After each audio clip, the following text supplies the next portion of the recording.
We're here with Boomer Anderson, who is a peak performance coach and an authority in the biohacking scene in general, also the creator of the podcast Decoding Superhuman, which means that he has reach into all kinds of authorities in the biohacking scene and a lot of fundamental knowledge on the topic of peak performance, which is basically about work. So you wanted to share a bit about what you're seeing in terms of biohacking your workflow. What does that actually mean? Mm-hmm. Yeah, sure. So in terms of biohacking workflow or just looking at work in general, let's talk about a number of different factors here, right? Because in this world that we live in, we're now inundated with information, tasks, things to do, and really given more responsibility than ever before with less resources than ever before. And we're just told, hey, figure that shit out, right? And there's an immense amount of pressure. Because if we look at historically where work has been and where those boundaries between work and life existed, a lot of those are becoming blurred. You know, in 1949, this is interesting because I geek out over history, right? And so in 1949 was the first year we had the pager. You remember the pager, Alex? Mm-hmm. Yeah, so 1949, first year we had the pager. Cell phone comes out in 1973. BlackBerry comes out in 1999. And then the first iPhone comes out in 2007. And I cite those things because, yes, we're all biohackers and we love technology and all of this stuff. But you can actually see sort of a progression among those time periods by which the lines between work and life get blurred, right? Because before the pager, we would go home, and unless you're like my grandfather who had an extracurricular activity of coaching the high school football team, you really weren't bothered at home necessarily. And, you know, the first cell phone came out in 1973, but until the early 90s, most people didn't have those. There's that product adaptation cycle and adoption cycle, not adaptation. And, you know, most people had those sort of Gordon Gekko-like phones, right? But until the early 90s, it was still pretty hard to reach people at home. Otherwise, it would be through a beeper or through a cell phone, etc. But then before our time as well. 1990. Before our time. Yeah, exactly. Actually, I mean, you know, I'm actually 1,000 years old. I don't know about you, Alex. But, so, you know, in 1999, this thing called the BlackBerry came out. And I remember sitting at home with my family, and my dad used to have the BlackBerry where you click it on the side and it looks a little bit like a walkie-talkie, and a giant brick, if you will. And then these boundaries between work and life become somewhat blurred. And so now, instead of waiting till the next morning to ask somebody a question, you just flick them an email at 9 p.m. at night because, of course, you know, they're not going to check their email and you're not invading their privacy. But that's not true, right? Like, everybody knows that, you know, you send an email at 9 and then pretty soon you've created this feedback loop where you expect a response by 9:15.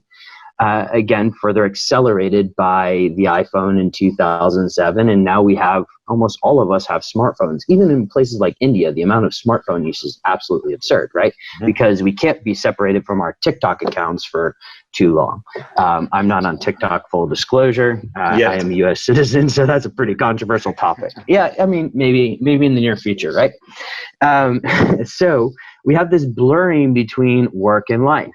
And when I talk about biohacking the workflow, what I'm looking at here is what matters in the future and where we are now, and trying to triangulate a position where we can get to be more agile. Not in the sense of like the agile process, but more in the sense that how do we learn faster? How do we pick up topics faster? How do we create that space so that we are ready for this future of work scenario that we keep talking about, which is all really what this health hacking summit is about. And so let's take, for instance, where we are now. So now we're in 2020. Everybody has a smartphone. We're all inundated with way too much information, social media accounts, and now expected to respond faster than ever. In that particular scenario, we are there's a record amount of overwhelm, right? You can track this through burnout statistics. I don't necessarily believe this number. I actually think it's much higher, but there's surveys out there that indicate that burnout is a $330 billion problem globally. Mm-hmm. Now, the reason why I doubt that number is because the country that I live in now, which is a population of 20 million people, has declared burnout to be a 9 billion euro or $10 billion roughly problem. Mm-hmm. Now, that's 20 million people out of 7 billion, and then we extrapolate that to say 330 billion. I actually think that problem is much, much larger. Mm-hmm. And so what does that look like for people in terms of their work? They're stressed, they're overwhelmed, they can't sleep, and this is eventually going to contribute to health. And so with all of that in mind, in the background, what does that manifest itself as?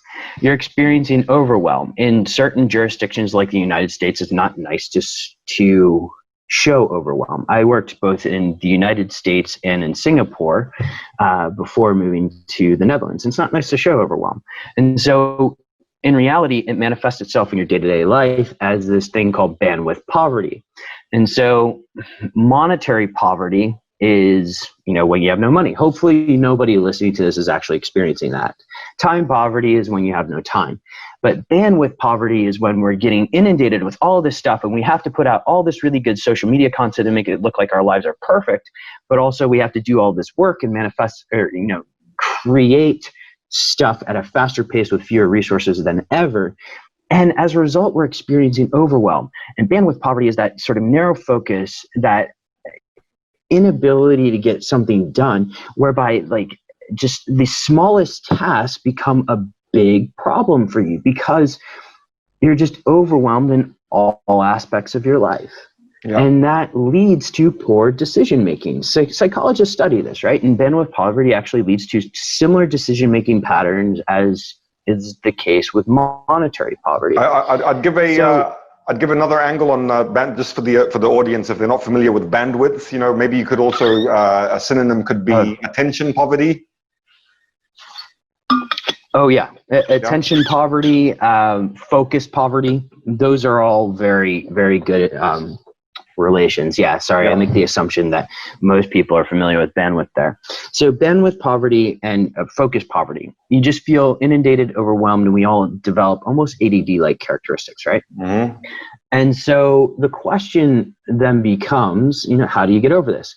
And then bam, COVID happens and we're all forced to work from home, which for me, that hasn't really been that much of a change in everything. But for a lot of people, particularly if you have kids, you're going to have to make adjustments on the fly. And so that work-life boundary, if you will, is now non-existent. Mm-hmm. And so how are we going to It was being eroded a lot in the first place over the decades.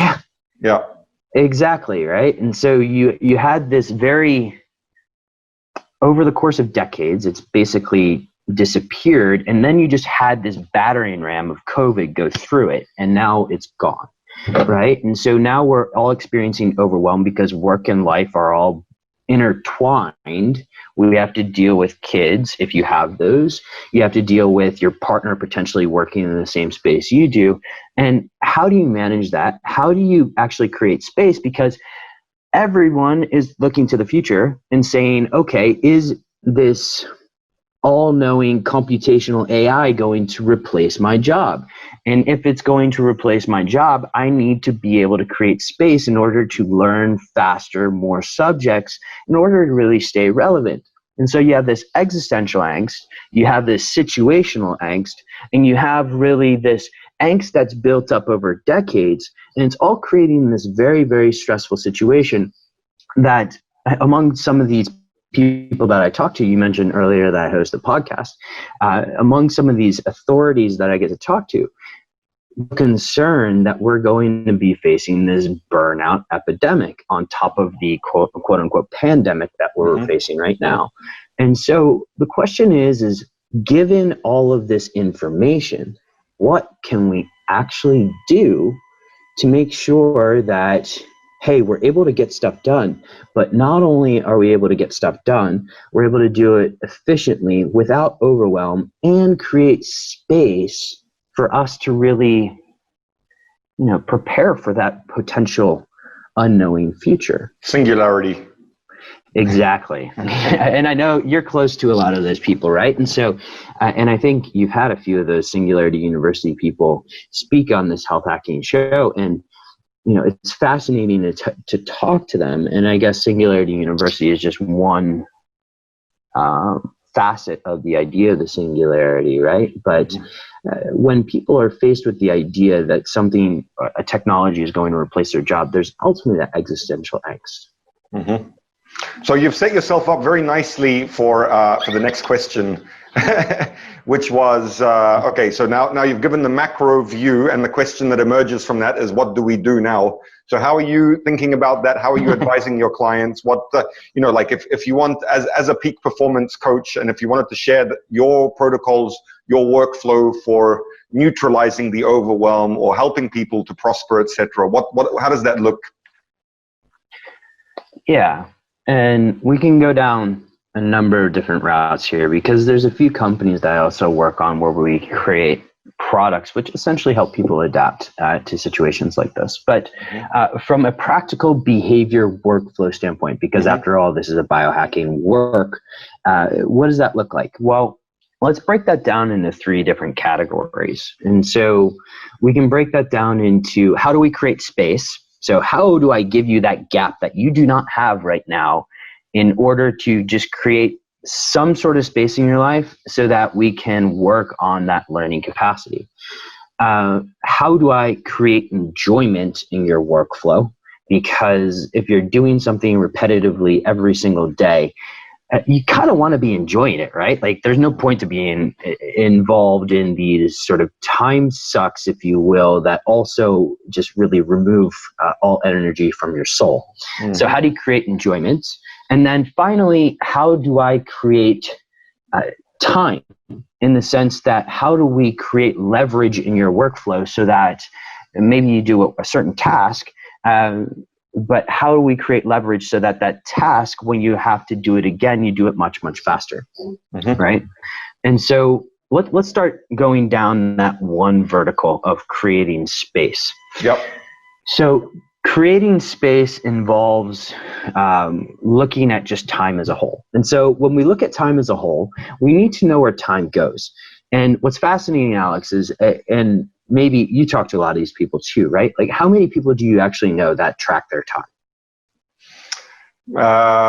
Very few, off the top of my head, Yeah, exactly. You mean like and time we logging? Are in the bio. Time logging. Yeah, a little bit of it. Yeah, let's go into time logging a little bit, right? Because there is added value to this in a career that is not necessarily a consultant or a lawyer. So if you think about consultants and lawyers, they have billable hours, and this is just how they get paid. And so these guys are really, really efficient at tracking their time. It's always fun to work with a lawyer, right? Because you get billed by the 5 minutes.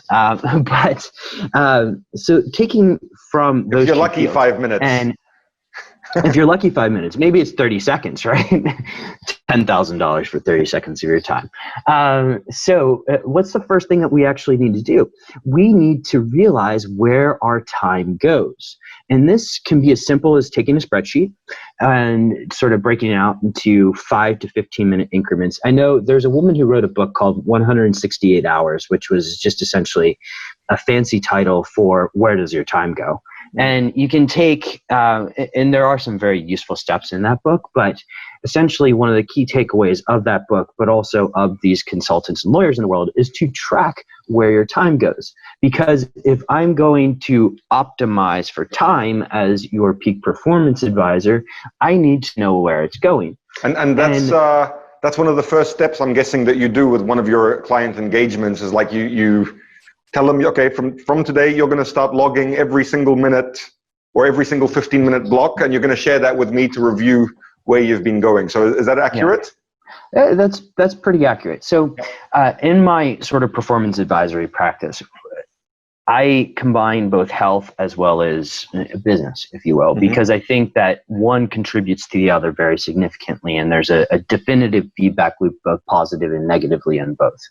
And so one of the things that I need to know in order to optimize your time for health or optimize your time for this learning, which we were discussing today, is where does your time actually go? Yep. And so if you're trying to identify where your time actually goes, the low cost way to do this is through just a spreadsheet or a journal somewhere. Google Sheets is free, right? If you wanted to do something that's a little bit more expensive, but some of us biohackers do love gadgets, there's something called the Timular, which is this sort of geodesic dome, if you will, that you flip on its side, and based on where you flip it, it tracks it in a spreadsheet automatically for you. Wow. And so, yeah, it's a pretty interesting device. I used it for a while, but their app is free, and you can get just the same effect. So, I've done this technique. Personally, I've done this technique just by writing it down in front of the computer, just write down. Yeah. And so one of my friends, Josh Holland, likes to say he likes to go from low to high, right? Because everybody has something that grabs them a little bit differently and it's attractive to them. Mm-hmm. And so from the low side, just write it down and say, like, here's where my time goes. And you can start to put it in certain categories, right? But ideally, you want to have a full week. On the higher end side, you get a device like the Timular, or there's devices like Rescue Time. Rescue Time is actually free, which you can run on your computer, and that will tell you where you're spending your time. Now, for a shocking amount of people, there is quite a significant amount of time wasted, right? In the sense that I'm not saying that you need to be 100% on all the time, but wouldn't it be nice if you were at least greater than 50%? Because, I mentioned in kind of passing earlier, TikTok or social media in general. If you are struggling with bandwidth poverty, if you're struggling with stress, if you're struggling with all these things, those, unless you're using them for a business modality, may not serve you as much. Mm-hmm. And so just by doing this simple exercise of writing down, and just even in 15-minute blocks, where your time goes, will allow us to identify opportunities for just simply creating space, right? And so when we have that data set, you can look at it and say, okay, man, you spent 7 hours this week on Instagram, or you spent, and look, I'm not knocking those services. And if you are of a person whose business comes through those services, I get it. But the context is everything. But they're designed to suck you in. Oh yeah. And what you're saying is step one, the principle of what gets measured gets managed. Measure where your time is going. You don't need to have a coach or a consultant. You can just do it yourself, just to be aware of what's going on and see trends. So now we've figured out those time sinks or non-optimal behaviors, and you want to create space from those. Exactly. So you can kind of look. So identifying first by bringing it to your awareness, it ultimately helps remedy the situation, right? So then taking a look at your time and really kind of having the existential question of saying, like, hey, if I'm on my deathbed, is this exactly where I wanted to be spending my time in my 30s, 40s, 50s, whatever it is, right? And so you can take that time and repurpose it towards this learning. And so there's a behavior change element there, which if we have time, we can get into in a little bit. But let's along with that creating space element, because now the work-life boundary is basically obliterated with all of our families at home, why don't we introduce a second component to this whole idea of creating space? Because now we're all forced to task switch more than we ever were before. And I'm using the royal we here because I'm just speaking about general families at home, right? And so if you're forced to task switch more than you ever were before, then this idea of focus is just so much more hard to obtain. And so in a situation of your kids interrupting you, kind of Johnny trips on the stairs and starts crying, that kind of stuff. How do you create that space so that you actually can get some stuff done during the day? And so here is where I want to introduce the idea of capture and how you capture the various ideas that come through your head, but also how you track these to-dos, ideas, everything that you have to do. Because your brain is a fantastic thinking device, but it's not a fantastic fantastic task manager. So when we look at being inundated with shit from all over the place, friends, family, work, everything, how do you actually track this? And surprisingly few people have a running to-do list. And so just getting what I would rather call, and David Allen, who lives in Amsterdam, and oh really? Yeah, he's one of the Americans who moved there a number of years ago prior to myself. You hang out with him? I wish. I've had him on the podcast before, but David, open invitation whenever you want it. So David Allen wrote the book Getting Things Done, right? Which is you have these GTDers all around the world, and it's a little bit of a cult, if you will. Mm-hmm. But one of my favorite aspects of the GTD methodology is this idea of capture. And so, saying a to-do list is really not that useful. What you actually need is a next actions list, because a lot of people have to-do lists, and I look at them all the time, and it says like, hey, go on honeymoon to Bali, which, by the way, I was supposed to be on my honeymoon right now. Thank you, COVID. But so you have these abstract to-dos of just such big tasks, but they need to be boiled down into what is the next physical action that I can do. Yeah. And once you boil it down to that next physical action, it makes that hurdle lower. So a lot of what an advisor's role, a coach's role is just how do you lower that barrier to entry, right?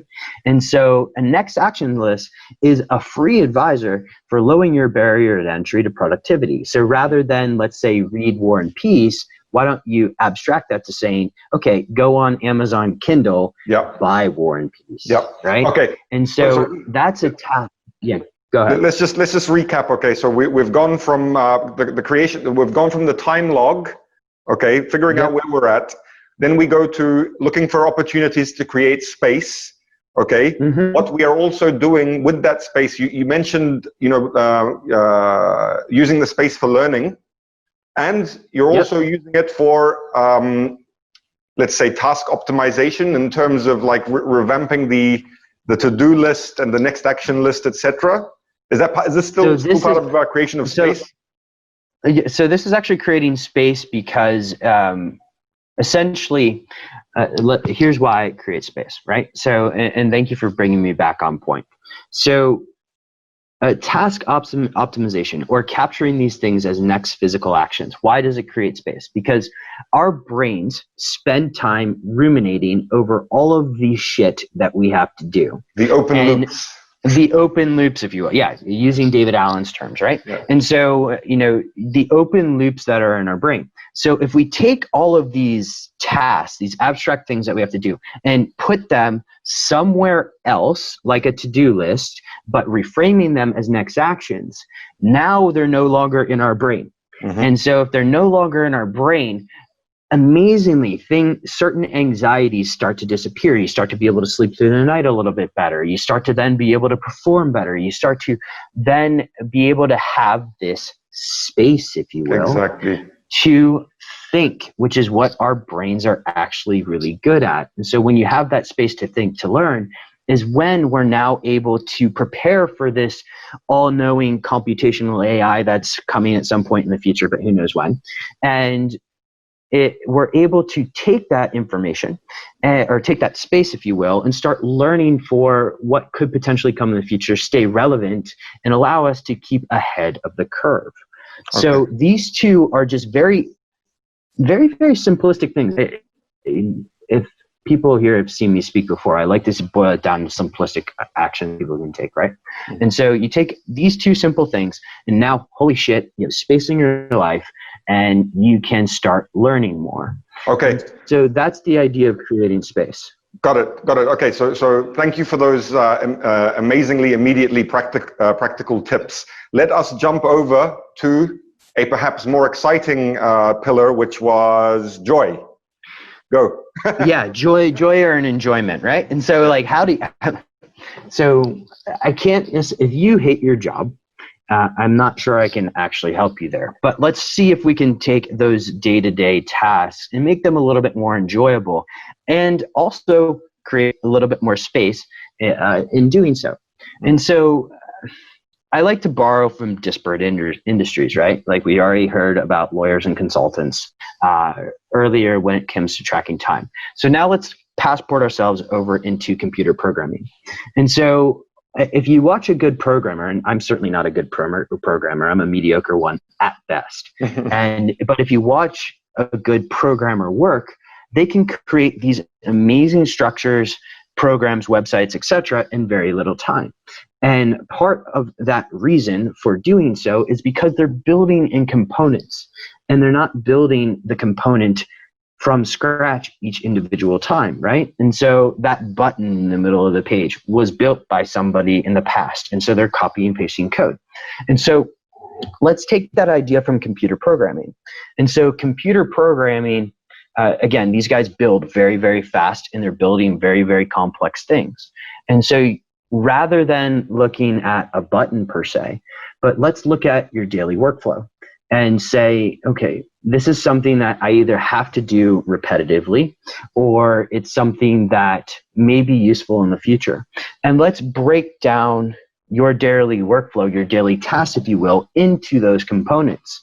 And so reframing your mind so that when you're doing your work, you see that each piece of your work is actually a component rather than just one end esoteric deliverable. This can actually help save time in the future.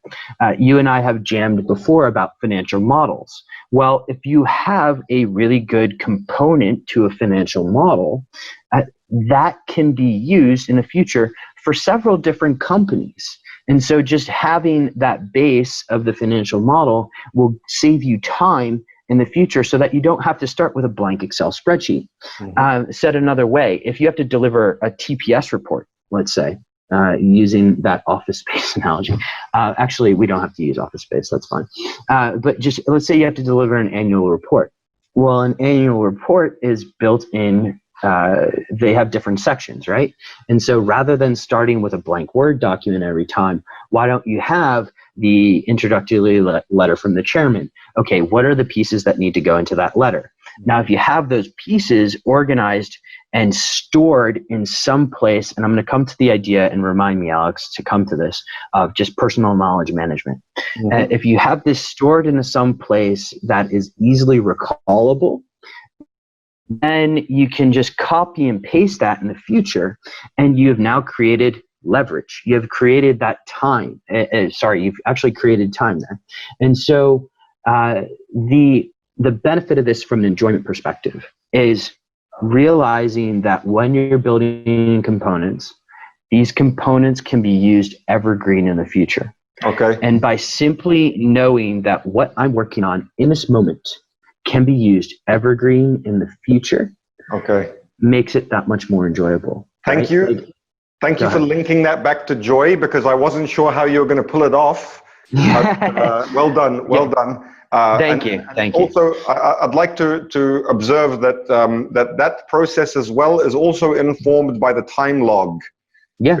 If you've built up a couple of weeks of like time logs, and you can start to look at what are the replicatable tasks that I can build components for, and then finding the joy from knowing that this is going to make my life easier next time and more powerful or whatever.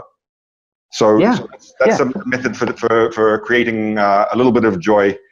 And so, our mutual friend Timu, he always, when I first got to know him, was like, okay, when you focus your biohacking and what you're looking at in terms of biohacking, you generally want to focus what you spend a lot of time.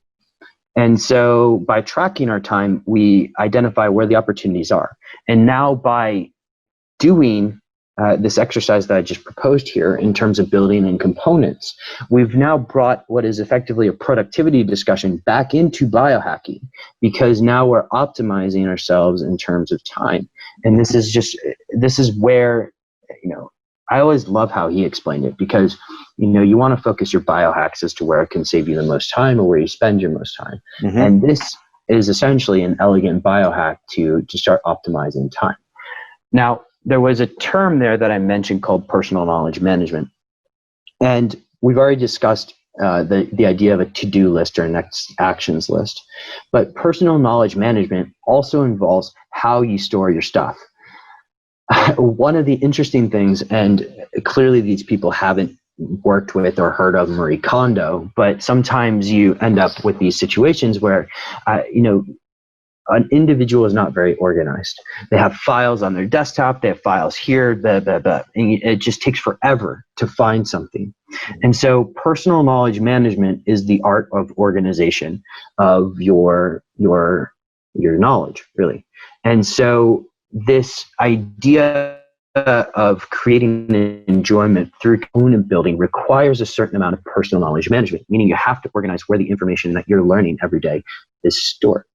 Now, why is that important? Because if we're going to accelerate learning, you kind of want to be able to refer back to it when you're studying in the future.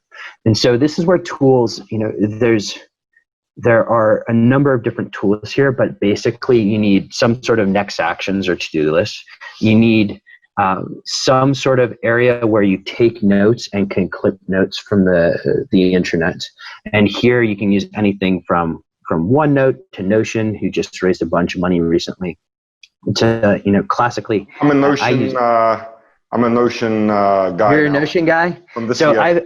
So I'm a productivity nerd, and so I've gone back and forth on Notion and Evernote a few times, and I'm actually back on Evernote. Really? The new CEO. Yeah, I am. Which is, We live another day. Exactly. It's just like one user. No, I'm joking. Evernote's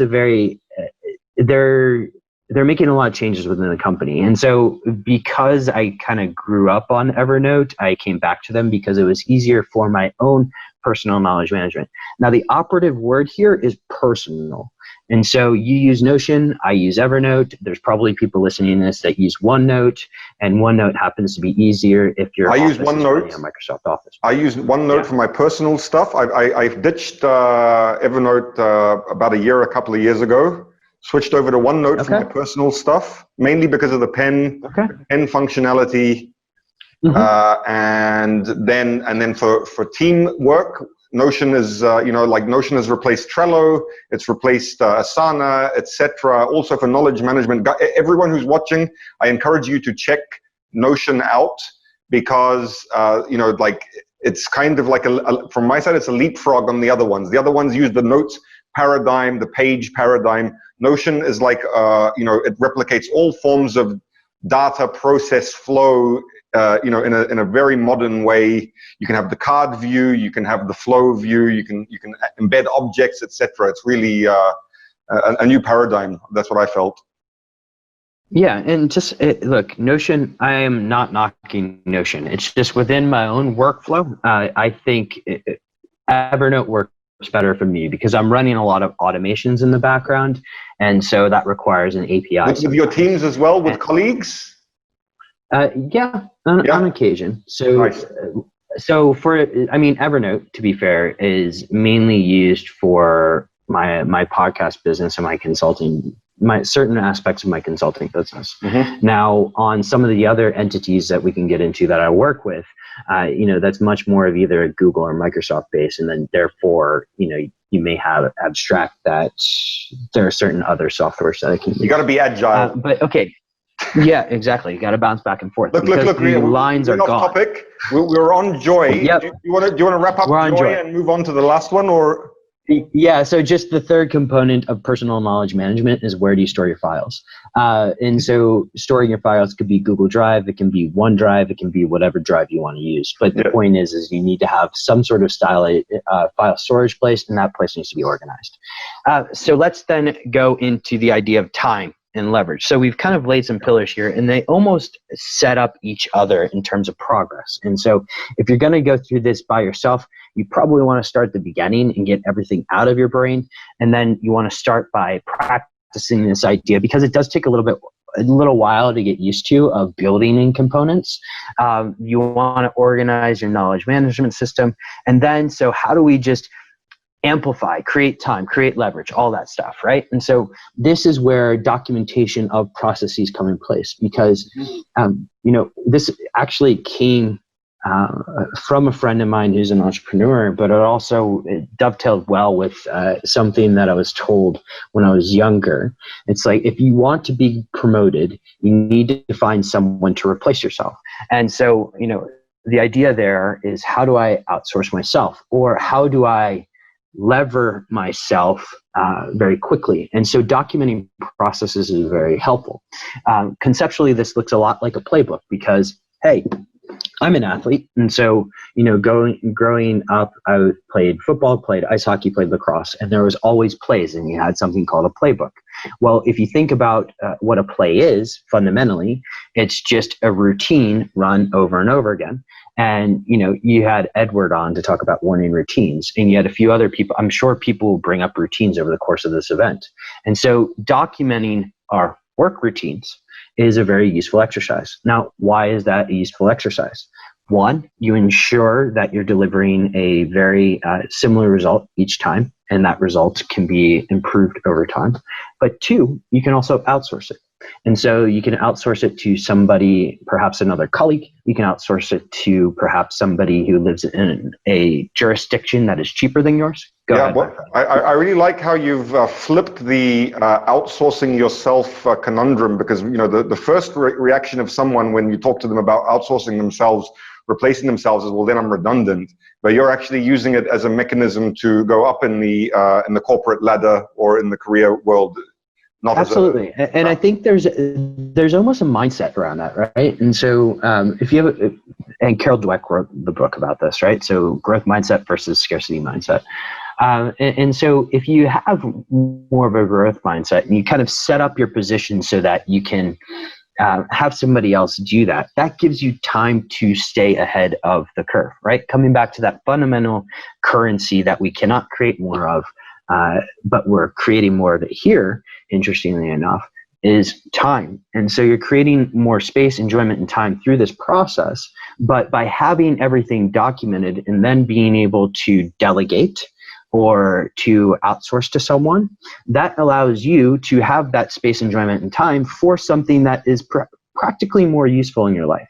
Amazing. And so that could be anything from learning a new subject to spending time with that family, or to being able to, we all live in that work-life integration moment now. And so to be able to integrate those work and life a little bit better, to be able to just enjoy your day. And yes. So this playbook allows you to elegantly prepare yourself for the future while at the same time enjoying the moment. Absolutely. So nice wrap up there. So and that echoes of what John Hagel was saying about what to do with the space. You're saying learn more, spend more time with family. What he thinks is very important is addressing unseen opportunities and challenges, and putting that time into those areas which are not about to be automated and not about to be downsized anytime soon. So you can sort of like bubble up in any situation that you're in with those disciplines. So look, in the interest of time, I think we've covered the core, a core framework, a very valuable framework: creating space, finding joy, leveraging time. I think you've nailed it. What I would like you to do in wrapping up is to reinforce, what do you think is the most powerful idea that you'd like to share with people at this time? This may be also used for a social media snapshot as well. Oh, okay. No pressure. No pressure. All right. So when we're looking at this rather abstract idea of the future of work, there's a lot of concerns around this all-knowing computational AI or robot taking over our jobs. The question that I ask is, how do you stay relevant? And really the way to stay relevant is to stay agile, to be prepared. And in order to be prepared, to stay agile, and to be continuously in a space of learning, you need to create space and you need to create time in your workday to do so.